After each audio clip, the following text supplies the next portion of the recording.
غزل د شاهنواز باقر داسې وایي ور مې د وران شوي کور ولاړ دی رالوېدی نه شي ساه مې د وجود نه بهر وځي خو وتی نه شي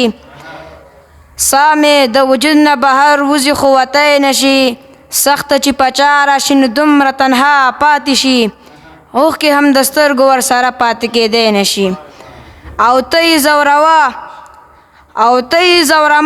زوروه مه ورته پاپلې قدم وایه هیلې مې ماشومې دي لاسه مې ګرځېدی نه شي او تا د خپل لسان هم نږدې محسوسومه زه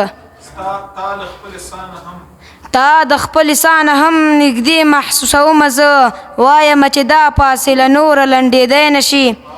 او سر په دیوالونو باندې مه وهه ستومان به شي سر په دیوالونو باندې مه وهه ستومان به شي یو کاڼی باقره په بل کاڼي ماتېدی نه شي یو کاڼی باقره په بل کاڼي ماتېدی نه شي راورېدو مو نړۍ مننه